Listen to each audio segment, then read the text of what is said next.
안녕하세요 자동 여러분, 도피디입니다.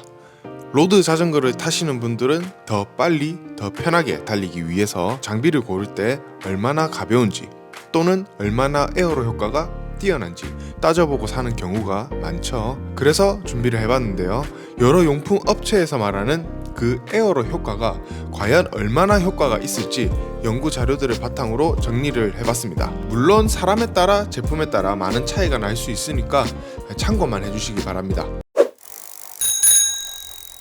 첫 번째로 로드 사이클을 어느 정도 타신 분들이라면 몸에 딱 달라붙는 스킨슈트를 입으시는 분들도 계시는데요, 처음에는 민망해 하시는 분들도 계시지만 한번 입게 되면 다시는 펄럭이는 옷을 입기가 쉽지가 않습니다. 몸에 딱 달라붙어 펄럭이는 부분을 최소화하여 공기 와류 생성을 최소화하고요, 가볍고 신축성이 좋고 표면에 특수 처리가 추가되어서 공기의 흐름을 원활하게 하여 그만큼 높은 에어로 성능을 보여주는 장비라고 볼 수 있습니다. 사이클뿐만 아니라 속도를 요구하는 스포츠에서는 자주 볼 수 있는 형태의 의류죠. 스킨슈트의 형태와 브랜드, 사람에 따라 어느 정도 차이는 있지만 일반 옷에 비해 24와트 정도 절약이 가능하고요, 타임 트라이얼 경기 40km 기준 약 134초의 시간을 절약할 수 있는 아주 효과적인 제품입니다. 그리고 라이딩 시 안전을 위해서라도 가장 우선시해야 하는 장비인 헬멧입니다. 헬멧에도 여러가지 종류가 있는데요, 그 중에서도 에어로 헬멧에 대해 알아보겠습니다.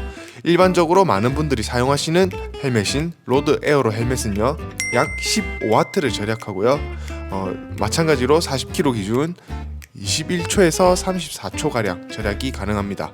그리고 일반 로드 에어로 헬멧보다 더 에어로 성능을 훨씬 강조한 TT 헬멧의 경우에는 30W 정도 절약이 가능하고요, 40km 기준 40초에서 70초가량의 엄청난 시간을 절약할 수 있는 성능을 보여줍니다. 하지만 TT 헬멧의 경우에는 일반 라이딩에 사용하기엔 조금 불편할 수도 있는데요, 비싼 가격과 그리고 무거운 무게 그리고 에어로에만 집중하여 제작한 헬멧이기 때문에 통풍성이 부족합니다.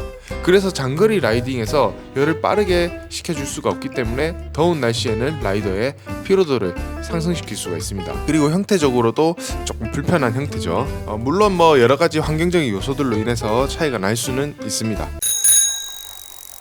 장비는 아니지만 자세를 조금 바꾸는 것만으로도 많은 에어로 효과를 가져갈 수가 있습니다. 사이클 선수들이 다운힐에서 속도를 낼 때 자세를 움츠려서 내려가는 모습을 많이 볼 수 있는데요, 그 이유는 이렇게 낮은 자세로 공기 저항을 최대한 줄여서 빠르게 가기 위함입니다. 애초에 에어로 자전거의 세팅 자체를 조절하여 에어로한 자세로 탈 수 있게끔 만들어서 에어로 효과를 내는 방법도 있습니다.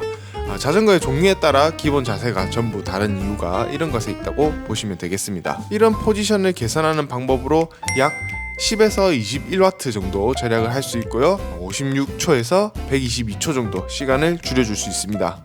물론 이것도 마찬가지로 사람에 따라 결과가 조금 다를 수 있다는 점 참고해 주시고요. 이번에도 장비는 아니지만 정말 작은 차이로 에어로 효과를 또 볼 수가 있는데요, 1987년 론 브라운리라는 트라이애슬론 선수가 풍동 실험에서 면도를 하는 것을 잊어버리고요, 면도하기 전, 후 모두 테스트를 하게 되면서 공기저항 감소 효과를 확인한 사례가 있었습니다. 정말 작은 차이지만 생각보다 많은 차이를 보여주는데요, 10W가량 절약이 가능하고요, 시간은 40km 기준으로 50초 이상 절약하는 것에 도움이 되었다고 합니다. 다리에 털이 많으신 분들은 앞으로 면도가 필수가 될 수 있겠네요. 사소하게 생각할 수 있지만 에어로 양말과 슈커버, 장갑 이런 것들도 에어로 효과에 도움을 주고 있습니다. 양말의 경우에는 목 부분이 피부에 밀착하고 딱 달라붙는 에어로한 소재로 구성된 제품이 존재하고요, 목이 길수록 에어로 효과가 커진다고 볼 수 있습니다. 그로 인해서 UCI에서는 양말의 길이를 제한하는 규정도 있습니다. 와트에서는 3W 정도 절약이 가능하고요, 5에서 10초가량 시간 절약이 가능합니다. 그리고 우리가 신는 클릿 슈즈를 보면 보아 다이얼이나 케이블 등 뭐가 많이 튀어나와 있습니다. 그로 인해서 공기의 와류를 생성하게 되는데요, 그것을 방지하기 위해 에어로 슈커버를 장착하게 되면 5에서 15W, 시간은 10에서 20초가량 확실하게 에어로 효과를 누릴 수 있고요, 그 외에도 슈즈를 보호하는 등 많은 효과를 볼 수 있습니다. 마지막으로 장갑의 경우도 약간 에어로 효과를 볼 수 있다고 합니다.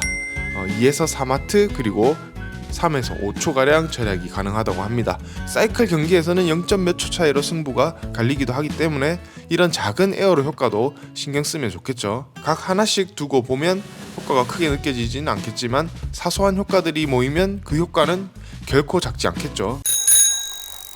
자, 오늘은 이렇게 라이더의 장비에 따라 에어로 효과를 얼만큼 보는지에 대해 알아봤습니다. 물론 제가 소개한 것 외에도 에어로 효과를 볼 수 있는 제품들이 많이 있지만 대표적인 부분들을 한번 이야기해봤습니다. 물론 자전거 자체도 중요하고요. 가장 중요한 것은 에어로보다는 엔진이 더 중요하겠죠. 앞서 이야기한 모든 수치는요, 사람에 따라, 환경에 따라, 또 제품에 따라 다 다를 수 있으니까 대략 이 정도구나 하는 정도로 참고만 해주시길 바라고요.